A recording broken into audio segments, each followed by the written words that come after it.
Nah, tadi kita balik ke sini. Kita masih di sini ya. Halo, ikuti semua. Nah, uh, Heurekamen itu tadi apa? Perfect. Nah, kalau perfect kamu ingat apa? Oh, lampau, tapi masih berhubungan sekarang.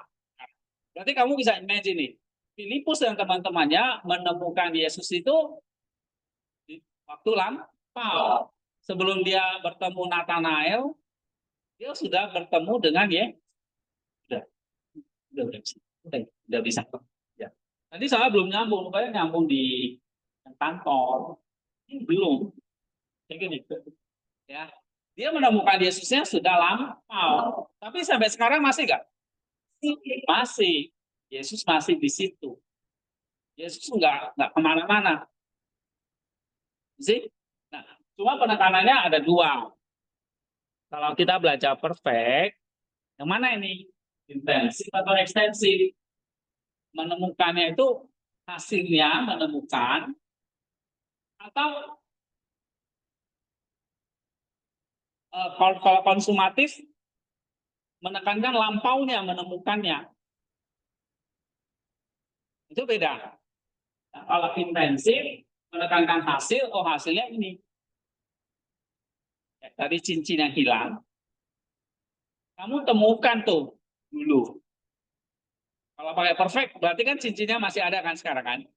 Hasilnya cincinnya ada. Tapi kalau ekstensif, kamu menekankan apa? Bukan soal cincinnya ada atau sekarang ya, cincinnya ada. Cuma kamu menekankan apa? Ketemunya itu loh. Kamu nggak maksud saya? Ketemunya itu. Nah, di sini kamu harus pilih. Menemukannya intensif atau ekstensif ini. Filipus menemukan Yesus itu ekstensif atau intensif? Hah? Hasilnya temu Yesus atau menemukan dulunya itu? Ya, nah ini tentu kalian bisa artikan nanti. Oke, kalau di teks ini kan saya udah jelasin menemukan nih ya.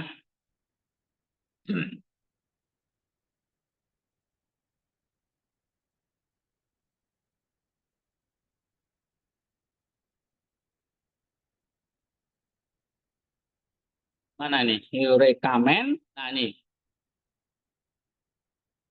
Perfect menekankan apa? Hasil dari tindakan penemuan di masa. Nah, berarti apa? Intensif.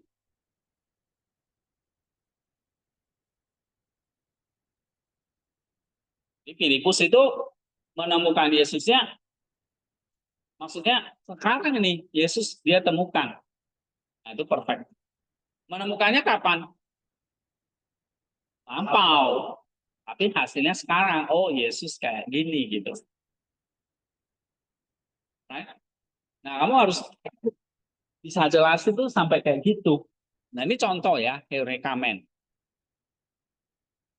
Ini kata kerja utama dari kutipan Filipus. Bentuk perfect menekankan hasil dari tindakan penemuan di masa lalu, yaitu kami telah mendapati dan masih memilikinya. Itu sekarangnya. Telah mendapati lampau. Masih memilikinya sekarang. Subjek tersiratnya kami, karena kan tadi heurekamen itu apa? Ada subjeknya di sini. Orang pertama, zaman. Kami. First person to plural. Nah, kami mendapati Yesus. Yesus akusatif berarti apa? Objek langsung. Si Filipus dengan teman-temannya menemukan atau mendapati si Yesus. Lalu ada sama dengan ini berarti apa namanya? Posisi, ya kan? Nah, aposisi artinya apa? Aposisi artinya apa? Keterangan tambahan. Apa keterangan tambahannya? Ini semua.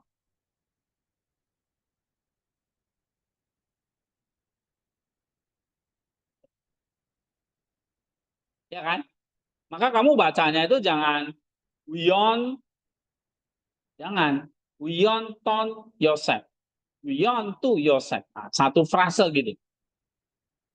Sama kalau kamu baca kan eh,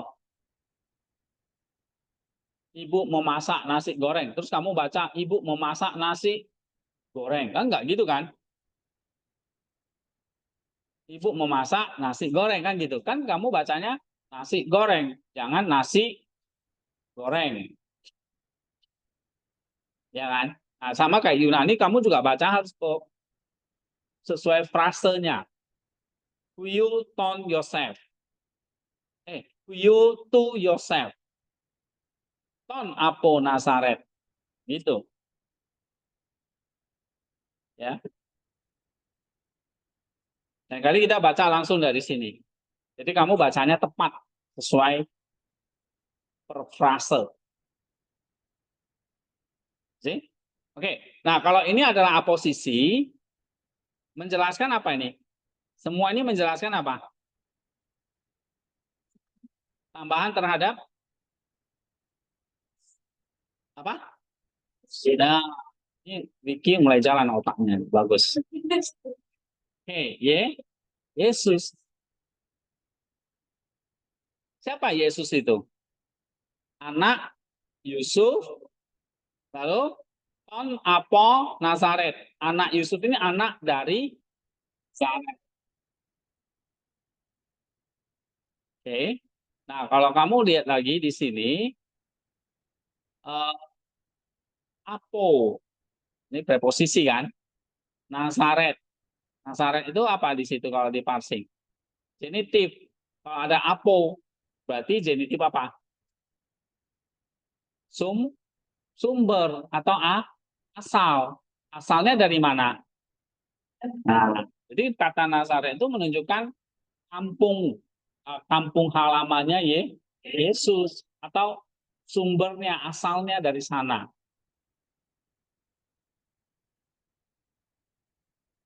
Siapa yang motong rumput? Sebelah ya. Oh, ya kamulah. Oke. Nah, coba kalau nggak percaya cek Apo, belajar lagi Apo gitu.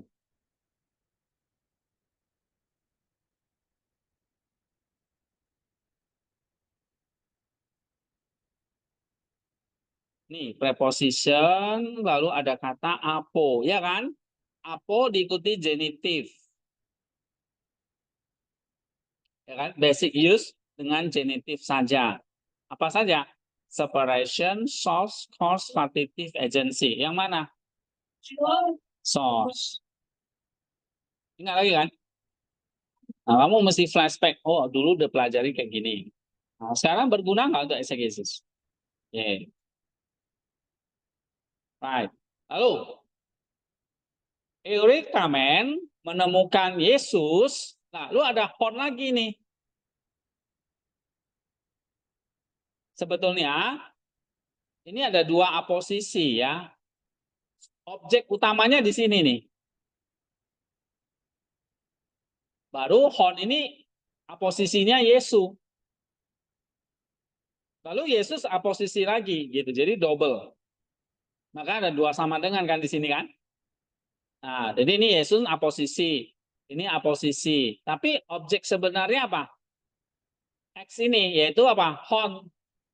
Nah, ada yang tahu nggak? Horn ini maksudnya apa? Coba parsing.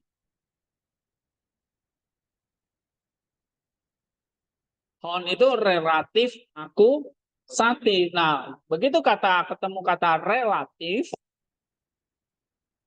ini baru semester lalu nih saya ajarin.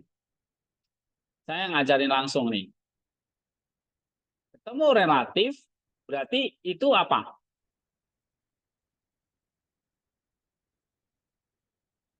Namanya apa? Ini namanya apa? Ada relatif, infinitive, participle, conjunction. Empat itu membentuk apa?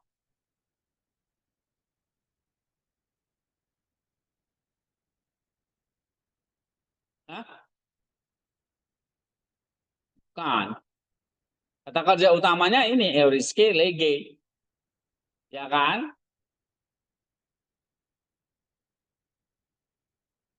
Hon ini berarti membentuk apa? Hah? Orang apa? Ya ini akusatif ya. Mengacu pada siapa ini? Hon ini. Yesus kan? Objeknya kan? Menemukan siapa? Eurekamen mendapati siapa? Yesus. Mendapati yang ini. Artinya kalau relatif akusatif itu diterjemahkan jadi yang. Berarti kalau yang itu membentuk apa namanya? Kalau ada induk kalimat, ada lagi yang namanya iya. Hon itu membentuk apa? Klausa atau anak kalimat. Udah lupa lah kalian ya, gawat. Berarti ini Yunaninya harus diulangi. Masuk lagi semester depan Yunani 1 dan 2. Ya. Nah, ini Greek clause atau klausa. Right? Yang membentuk yang namanya dependent clause. Ingat kan? Ya kan? Ada kan dulu dipelajari? Nah, dependent clause itu dibentuk oleh 4 struktur, ya, 4 construction, infinitive, participle, conjunctive, relatif. Nah, relatif itu tadi ada hon, ya kan? Coba kamu parsing. Hon ini apa? Relatif, pronoun, akusatif, maskulin, singular. Right? Benar kan? Nah, berarti ini anak kalimat dari mana? Anak kalimat dari iya. Menemukan apa? Nah, dijelaskan dengan anak kalimat. Menemukan Yesus egrafen. Ya kan? Auris. Nah, ingat lagi auris. Auris itu berarti apa? Tulis. Egrafen itu kan tulis, menulis. Nulisnya lampau di zaman Musa itu. Oke, ya. Menemukan apa? Yesus yang Musa tulis dan para nabi tulis.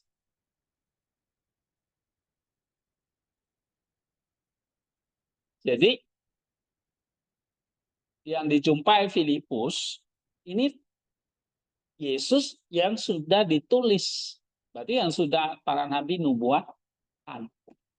Ya. Ada 2 ya. Tulis dalam hukum Taurat dan para nabi.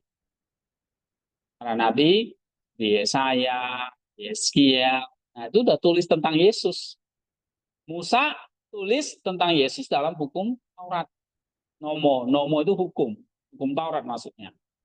Ya kitab Pentatik itu 5 kitab itu. Lalu kitab-kitab para nabi. Nah, egrafen tulis lampau, auris. Ya. Oke, coba lihat di sini. Tadi kalau tahun Apo Nazaret berfungsi sebagai aposisi kedua. Ya kan? Huion ini tadi aposisi. Huion ini mana nih? Huion aposisi kedua. Yesun di sini aposisi pertama. Nih, Yesun subobjek langsung dari heurekamen. Referen dari kata ganti relatif hon. Hon ini berarti apa? Anak kalimatnya. Ya. Jadi kalau kamu lihat di sini ya, Yesun Huion tu Yosef ton Apo Nazaret ini adalah aposisi, penjelasan tambahan untuk objek klausa utama hon. Nah, yang tentang dia maksudnya.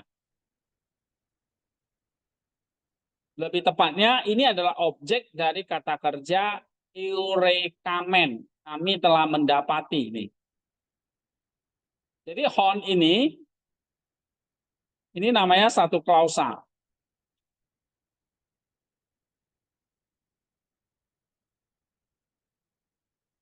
Klausa apa? Objek. Objek dari eureka.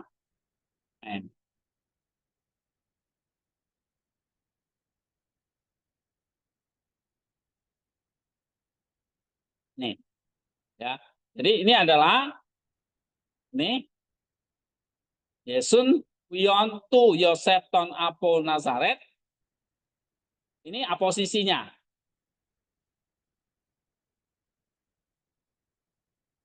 Ini aposisinya namanya. Keterangan tambahan terhadap apa? Hon ini. Kan dia sama dengan kan? Sama dengan di sini X ini apa nih? Hon.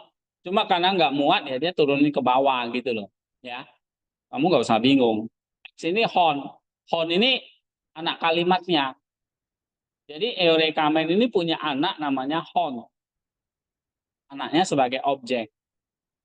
Oke. Lalu ini aposisinya. Nah, itu maksudnya kamu kalau ini saya udah jelasin ya di sini. Cuma kan kalau kamu baca aja gini kan nggak ngerti kalau saya nggak jelasin. Cuma ke depannya kan kamu nggak mungkin bergantung sama saya semua gitu loh. Oh, kalau nggak ada Pak ini nggak ngerti. Enggak. Kamu cukup dengan laptopmu, kamu sudah ngerti gitu. Atau dengan Bytebox, kamu sudah ngerti. Itu maksud saya ya. Jadi kamu harus bisa bisa baca ini loh. Sama kamu juga nanti ayat lain kamu bisa baca ini. Ini kan harus dibaca. Kalau dibaca itu berarti kamu bisa nuliskannya gitu. Nah, nuliskannya ya bentuk seperti ini. Nah, nanti kamu demonstrasikan di dalam paper kamu.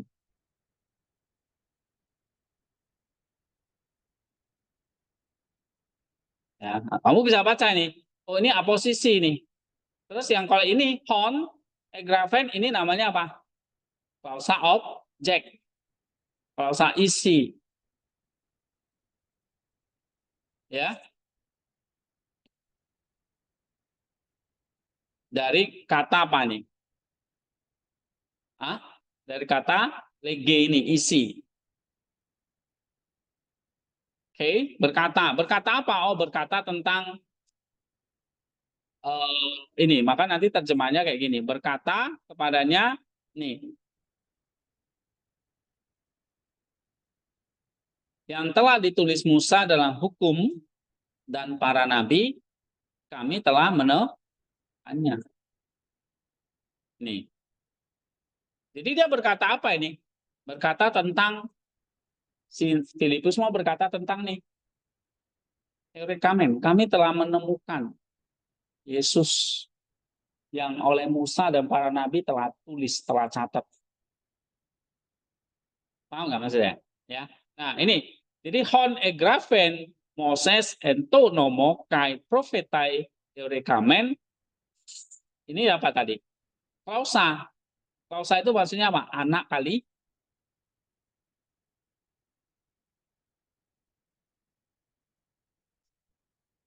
Oke. Nah ini anak kalimat semua ini. Anak kalimat dari apa ini? Apa? Ini. Kan ini kan? Anak kalimat dari apa? Le. Oke. Kalau saya tanya, hon ini apa? Objek. Objek dari hereka. Tapi hon eurekamen ini semua, ini namanya apa? Anak dari lege. Oke? Nah, maka saya tuliskan tuh jadi kayak gini. Ini kan satu frasa nih kan. Nah, semua ini. Kamu harus gabung kayak gini. Dari mana saya tahu? Ya saya cukup lihat di sini aja. Gimana tadi saya lingkari ini. Jadi ini satu, ini satu, ini satu, atau ini jadi satu aja, ini satu. Jadi berapa bulat nih? 1, 2, 3, 4. Ya kan? Nah, maka kamu lihat di sini penjelasannya. Satu, tuh.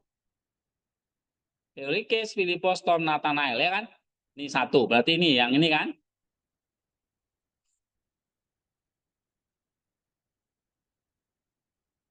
Kamu kalau bagi begini aja salah, saya udah males lihat yang ke bawahnya gitu. Kamu harus baginya benar dulu. Ini satu. Kalau ini aja udah salah, berarti isinya udah salah semua. Oke, ini satu. Nah, baru ini satu kelompok kan? Baru ini satu kelompok. 3 atau 4 lah. Ini Filipus kamu pisahin. Tapi biasanya subjek predikat kan nyambung gitu ya. Nah, jadi 3 aja cukup.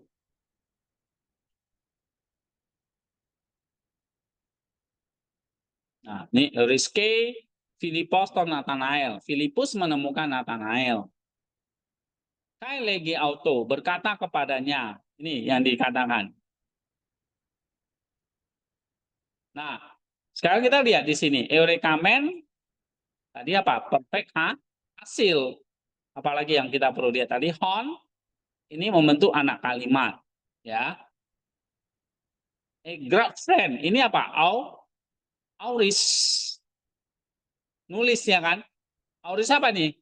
Tindakan selesai di masalah lu. Tulisnya udah selesai, udah. Auris.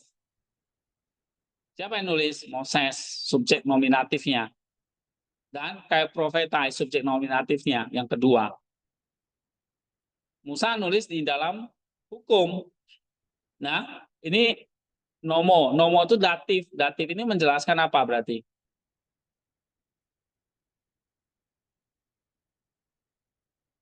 Datif menjelaskan apa? Terlalu kecil ya? Oke, ini udah kelihatan. Nah, datif menjelaskan apa? Nomo, nomo. Menjelaskan tempat, ya kan? Di mana Musa menulis. Oke, sudah saya pikir ya. Ton Aponazaren, Yesus 9 tahun. Nah, ini udah saya jelasin semuanya. Oke, ini analisis sintaksisnya. Baru hasil dari situ kamu coba terjemahkan. Filipus menemukan Nathanael. Ini yang mana Yunaninya? Ini. Rizke, Filipos, ton Nathanael. Dan berkata kepadanya. Apa Yunaninya? Kai lege auto. Ya kan?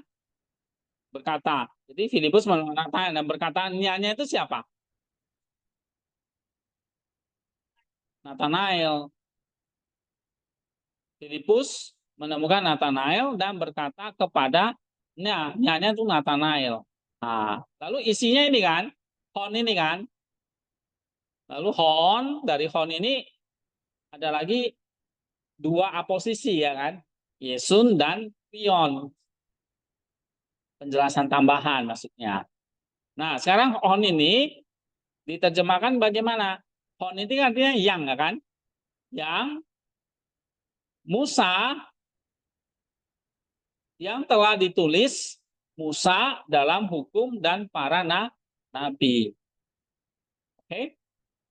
Nah, ini.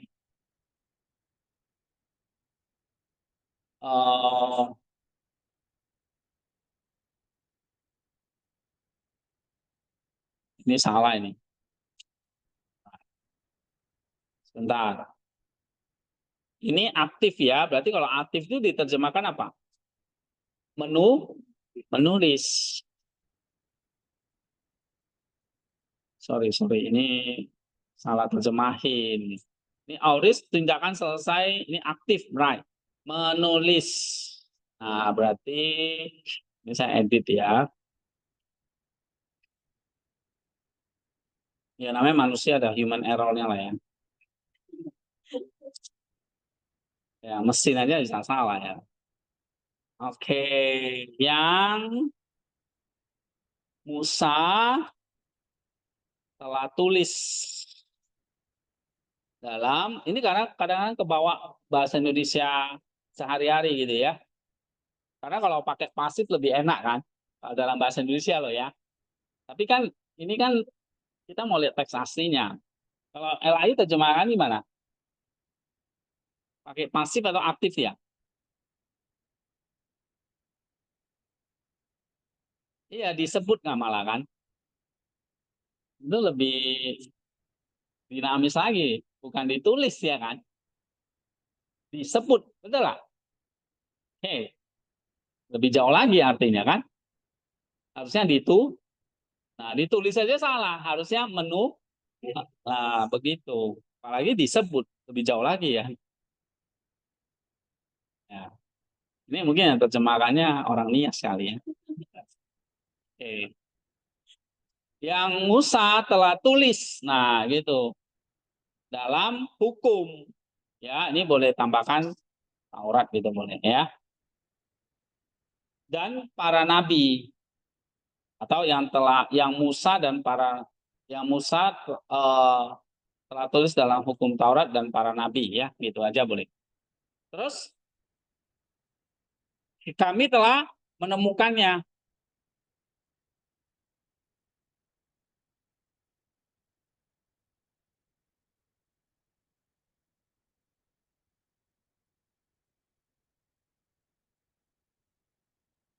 Ya kan? Kami telah menemukannya Herekamen. Menarik nggak kalau kamu tuh bisa nerjemahkan ulang gitu. Nah, jangan ikuti terjemahan yang sudah ada, itu boleh jadi perbandingan aja ya. Dan nggak usah ngomong sok-sok, wah ini salah ini gitu. Nggak perlu ya, karena kamu juga awalnya juga masih cetek gitu. Jadi jangan klaim LAI salah sesat gitu ya. Itu di YouTube banyak yang ngomong kayak gitu. Wah LAI menyesatkan gitu-gitu. Ya bolehlah dia ngatakan kalau ilmunya udah tinggi gitu. Ya, oke. Nah kita cukup analisa sendiri, lalu kita bisa terjemahkan. Tapi ya begitu, kamu nggak asal nerjemahin, kamu ada apa? Ada penjelasannya kayak gini. Atau kamu kasihkan diagramnya. Sehingga kamu ada dasar membuat satu terjemahan yang berbeda dari yang biasanya dibaca. Coba kamu baca terjemahan ini. Dibandingkan dengan LAI. Misalnya kita ambil yang TB2 lah yang terbaru ya. Nih. Uh, uh,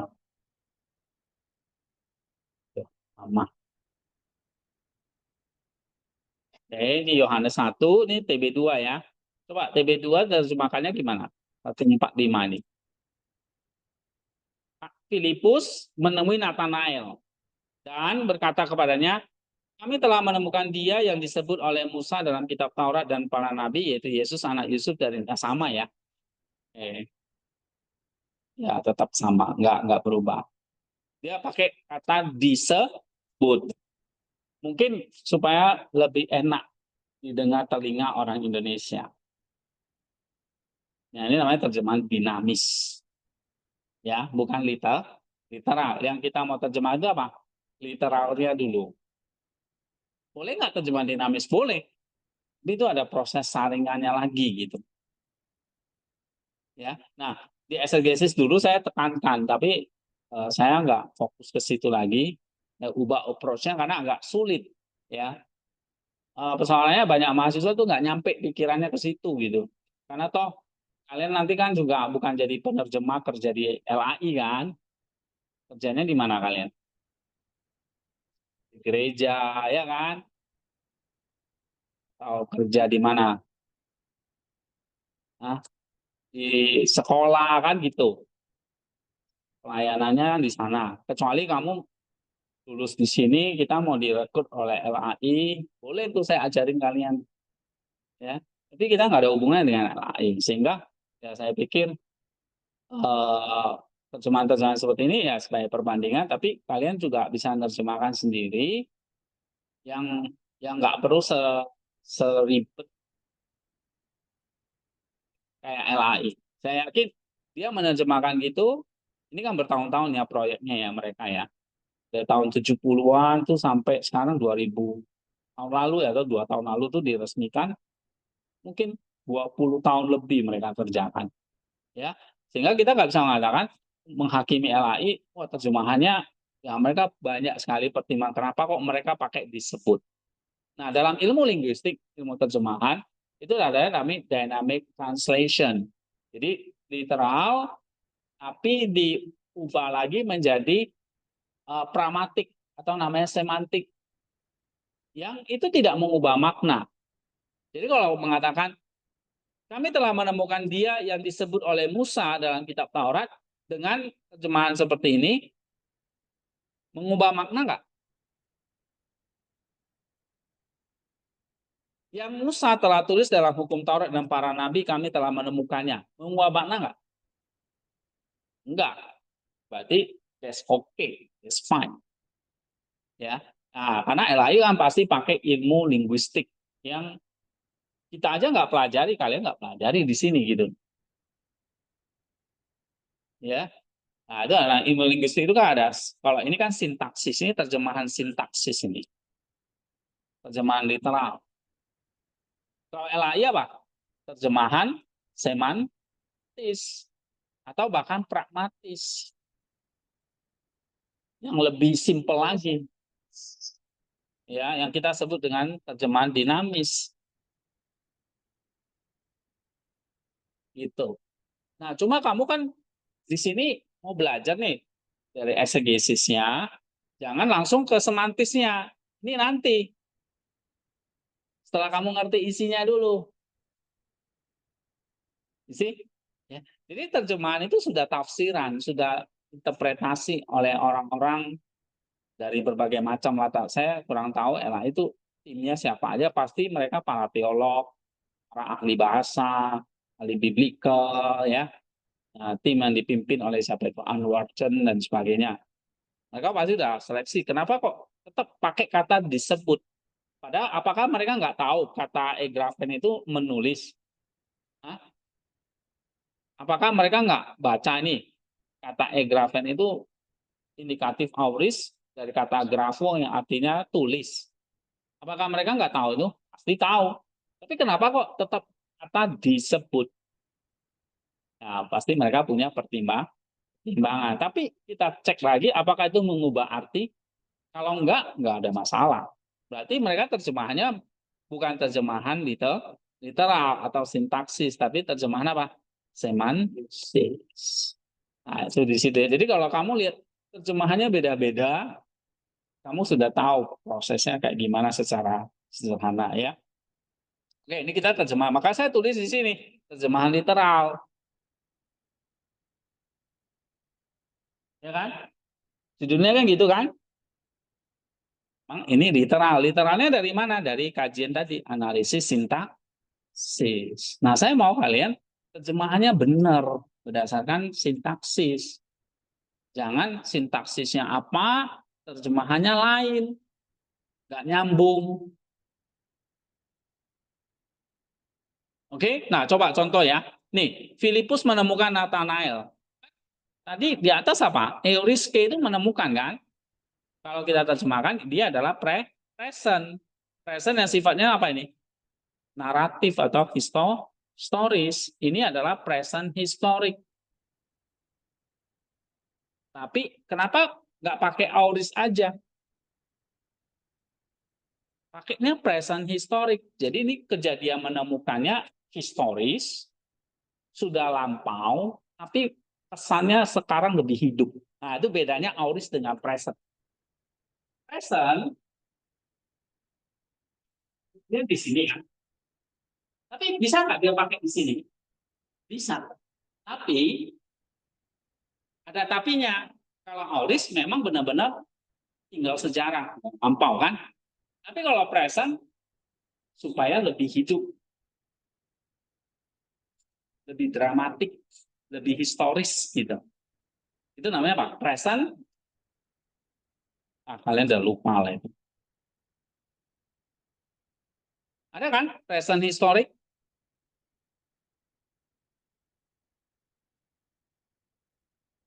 Nih, historical present atau dramatic present.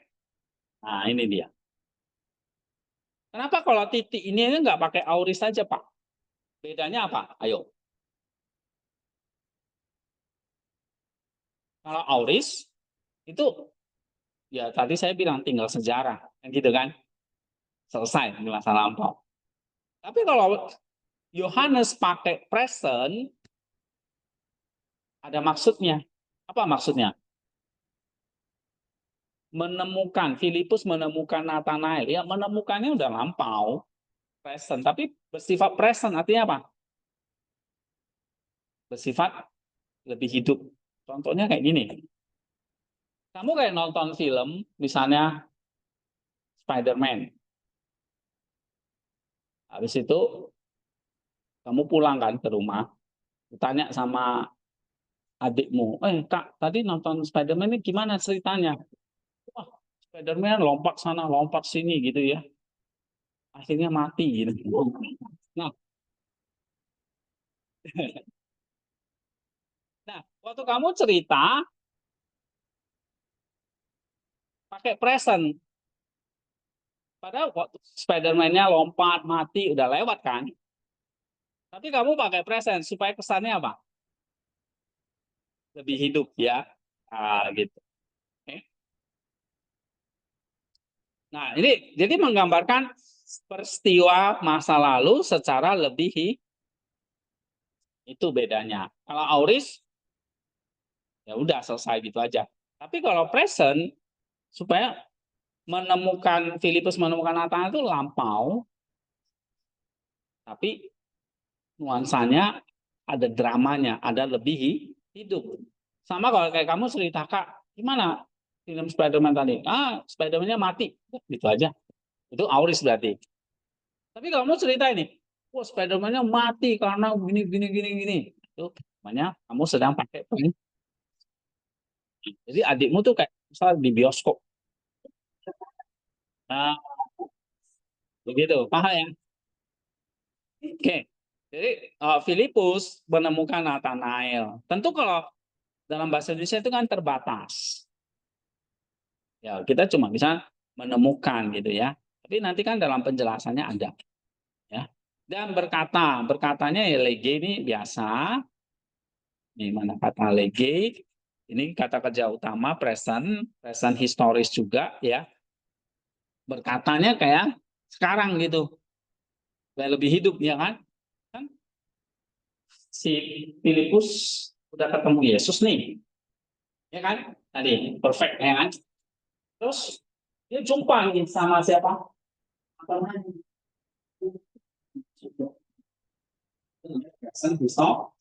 Kamu kayak kamu nonton film Spider-Man, ya. Tadi Spider-Man gini gini gini ini, gitu.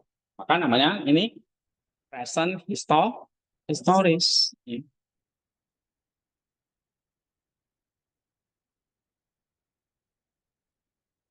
Oke. Nah, lalu berkata kepadanya, yang Musa telah tulis dalam hukum Taurat dan para nabi, kami telah menemukannya. Atau kami telah menemukannya. Yang oleh Musa telah tulis dalam hukum Taurat dan para nabi. Titik dua, Yesus, anak Yusuf dari Nazaret. Nah, sekarang udah paham kan? Teksnya, terjemahannya itu kayak begini nih. Nah, sekarang kita bikin nih. Apa? Isinya. Isi dari ini. Atau isi dari yang kamu jelasin panjang-panjang ini kamu ringkas saja jadi 4 atau jadi 3 atau jadi berapa gitu loh itu maksudnya. Ya, sintaktik konten itu namanya apa? Isi sintaksisnya. Kan panjang nih kalau kamu jelasin seperti ini. Tadi saya bilang kan, Ini isinya sebenarnya bisa dikategorikan satu kelompok, 2, 3, gitu loh. Nah, itu namanya isinya.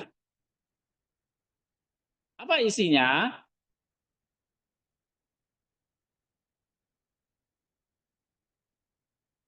Sebentar ya, cepolnya apa sih? Hah? Togetherness. Oh, ya udah dibatalin ya. Isinya apa? Satu, klausa aksi. Nah, ini istilah yang saya bisa pakai aja. Aksinya apa? Filipus ketemu Nathanael, menemukan Nathanael. Lalu terjadi komunikasi. Dia berkata kepadanya, apa kontennya? Pertama, pernyataan teologis yang telah ditulis Musa dalam hukum dan para nabi. Ya, atau yang Musa, ini salah deh. Yang Musa telah tulis dalam hukum dan para nabi. Hukum Taurat maksudnya. Ini pernyataan teologis. Lalu ada pengakuan iman, kami telah menemukannya. Yesus, anak Yusuf dari Nazaret. Jadi, yang Musa telah tulis dalam hukum dan para nabi, ini kan yang dikatakan kan, dia kan kayak ketemu nih Nathanael. Nathanael. Musa nih, para nabi ini telah tulis tentang dia nih. Kami telah menemukannya. Nah, kami telah menemukannya. Ini pengakuan iman ini. Apa itu? Yesus, anak Yusuf dari Nazaret. Dia belum ngomong Yesus itu anak Allah, belum ngomong domba Allah, belum ngomong yang lain-lain nih. Dia masih ngomong Yesus ini anak Yusuf tukang kayu dari Nazaret. Jadi ini masih mengenal Yesus yang biasa. Ya, nah, ini pengakuan iman. Nah, ini namanya isi sintaksisnya. Ya, nah, dari situ kamu lihat sedikit konteks historisnya lah. Apa yang terjadi latar belakang dari Yohanes ini? Oke, nanti kita sambung ya. Nanti kita sambung lagi 1 jam mendatang, jam 10.45. Ya. Oke, Pak. Thank you.